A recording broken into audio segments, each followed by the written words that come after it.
Banten itu harus begini, nggak gitu ya? Jadi mereka, Enggak. ya ya paham paham paham. Oke oke. Ya paham paham paham. Dan sekarang Kang Maesa bergerak marah-marah ke sana kemari itu sampai punten mungkin seperti yang Kang Maesa bilang Betul, betul. taruhan nyawa itu soal ini ya kedaulatan masyarakat bukan Kedaulatan. hak tanah ya. Ya. Ya. Bahwa di sana ada mafia segala macam itu yang mafia tanah, maklar tanah itu. Oke itu. Nah, nih sampean makan ya berpendidikannya di umum dan di agama. Kalau ponakan saya kan murni pondok pesantren Rombeng ya. Itu melihat wajah ketakutannya itu, teng, saya sebagai keluarganya, teng, gitu apa ya. Ya Allah, tega amat. Ini kan santri ya. Taunya pondok. Begitu ditakuti, kalau kamu nggak jual, saya bawa kamu ke Polda. Nah, santri kan ngegeteran begini. Ya udah saya jual. Udah dijual, nerima pelunasan karena tadinya ada hutang 150 juta. Di jalan, dicekat. Dimintai duit 35 juta. Seandainya waktu itu belum terjadi, saya tahu sendiri. Saya angkat golok itu. Lu mau perang-perang sama saya? Ponakan saya di jalan dicegat. Kalau minta jatah calo ke rumah, jangan kayak preman. Silahkan, saya nggak mau ikut campur. Nah, ini orangnya yang malakin ini sekarang lagi dibidik sama saya. Sampai masuk penjara lo nggak bakalan saya lepas lo. Udah berani-berani noel keluarga saya, harus berbaju oranye orang. Gitu. Tapi persoalannya bukan itu. Yang akan proses hukumnya bukan itu, persoalan lain. Ya pintar-pintar taktik aja sih. Itu yang ngancem itu dari pihak aparat atau dia calo atau gimana? Buk calo tanah, calo. Oh, yang ngancem dibawa ke Ya, Polda kalau nggak dijual. Ya itu yang bersangkutan nggak pihak pembeli. Oke. Cuma itu kan 3 hektar, udah selesai. Makanya saya bilang, kenapa saya nggak sebutin nama? Karena ini sudah selesai. Artinya mau diurusin juga percuma ya. Ngebebej apa sih? Ngebebeso sih cocok dong lah. Tapi dia masih punya tanah 15 hektar di Empang itu. Maka saya bilang, jangan jual tanah itu. Nah, nanti kita pengen tengok siapa yang orang yang nongol nakut-nakutin. Nah, nanti saya bilang ke keponakan saya, yang 15 hektar mau dijual nggak? Enggak, Mang, pertahankan. Nah, saya bertanggung jawab. Nanti kamu bikin surat kuasa atas nama saya. Kamu memberikan kuasa. Nanti saya yang menghadapi siapapun orangnya. Jadi nggak usah nanti kamu kalau ditawar-tawar tanahnya, cukup jawab begini, masalah tanah saya sudah serahkan ke Mahesa Al-Bantani. Suruh nongol siapa, pejabatnya siapa, biar saya yang tarung di lapangan gitu loh. Itu kemarin dimuncung pun sama ke warga tuh. Bukannya kita provokasi, saya cuma bertanya begini, kalau warga tidak mau menjual tanahnya, pertahankan. Tapi kalau memang terdesak kebutuhan, ingin dijual, monggo, saya nggak ngurusin. Tapi kalau ada warga yang ingin mempertahankan tanahnya, pertahankan, buat surat kuasa ke saya. Biar saya yang hadapin, pemilik tanah diem. Gitu loh. Karena orang kampung ini, bahkan nih Hanif, orang kampung itu nggak sadar kekuatan handphone. Nih gini, saya edukasi untuk masyarakat Tanara sekitarnya. Handphone ini sekarang adalah senjatamu, rakyat. Nah, nih senjata. Ada salah satu kades yang ingin saya wawancarai, silaturahmi ini. Kades sudah minta syarat dulu. Ya siap, Kang, tapi jangan ada rekaman, jangan ada kamera. Satu kades saya WA, Lurah, nanti selesai silaturahmi. Apa kata kades? Saya siap, tapi jangan ada rekaman, jangan ada kamera. Gitu. Kalau Kang Maesa pernah lihat nggak kemarin pas di LC itu argumen dari Gus Rofi yang BKN, ketua BKN itu? Nggak lihat.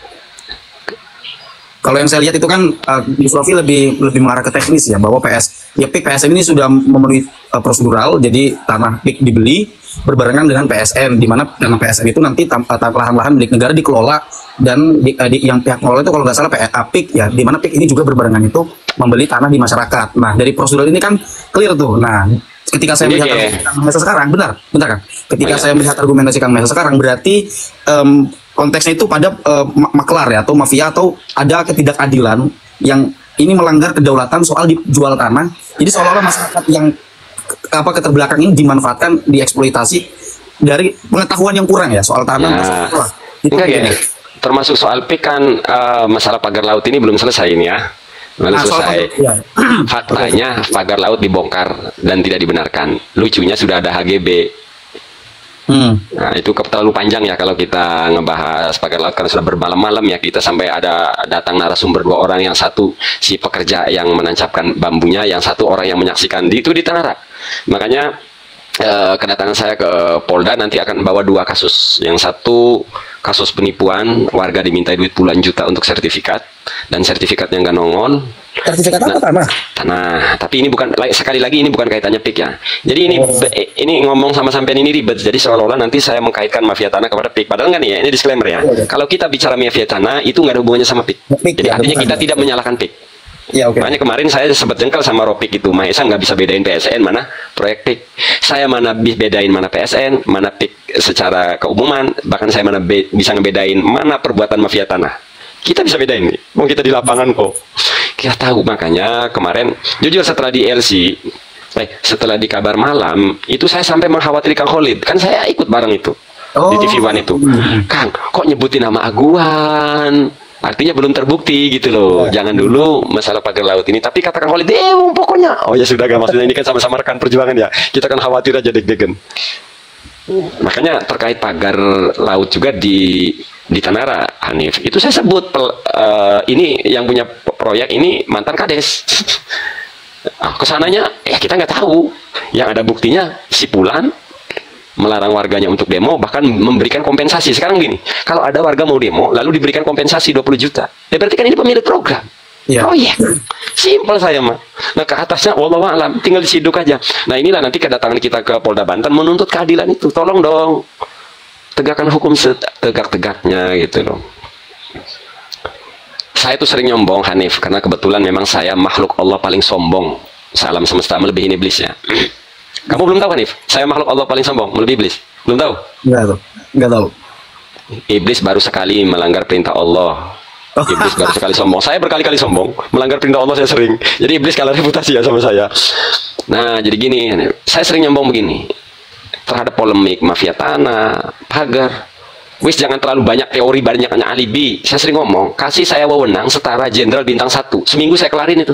Mafia tanah saya kelarin dalam waktu seminggu nih ya. Mafia tanah, pelaku pungli, pagar seminggu itu saya kelarin. Artinya saya nyombong, kerjaan begini itu kecil.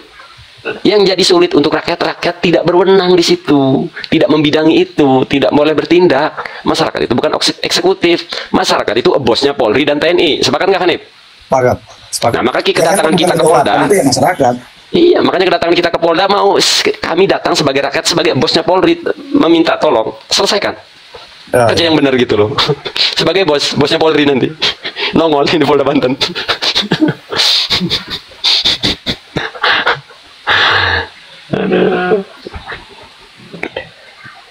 Kemarin marah, Hanif, ada orang katanya Intel ngomong, Kang ada Intel dari TET gitu, nanya-nanyain Kang Mahesa waktu datang ke Muncung, katanya diundang apa tidak diundang. Marah saya, langsung saya buat VT itu. Hei, kok nak nyari tahu siapa saya? Saya bukan pelaku pelanggaran hukum, bukan orang yang melakukan tindakan yang melawan hukum. Yang harus dicari itu siapa yang nancebin bambu itu di laut. Kenapa si kali bisa diuruk? Kok malah mata-matain saya? Sampai kesel saya. Ya saya sebut saja, itu oleh kemarahan saya itu untuk salah seorang anggota Intel itu. Ngapain nyari tahu saya? Makanya kemarin saya marah sama Lurah Maksum. Ada orang Polres Serang mau nemuin saya, ingin tabayun. Artinya kan menjalankan tugasnya. Dihalangi oleh kades yang namanya si Maksum, Kades Maksum Desa Bendung. Marahnya saya bukan ke Polres, Polres lagi menjalankan tugas. Ke si Lurah, ngapain lu Lurah ngelarang-larang? Polisi lagi bekerja, minta keterangan dari saya. Jangan dihalang-halangi. Artinya kan orang Polres Serang kan tidak salah pengen ketemu sama saya. Nggak salah toh, baik toh. Ini si Kades Maksum ini sok jagoan apa? Apa? Des, lah, gergeten. Nah, keterangan ini dari BPD. Ada rekamannya.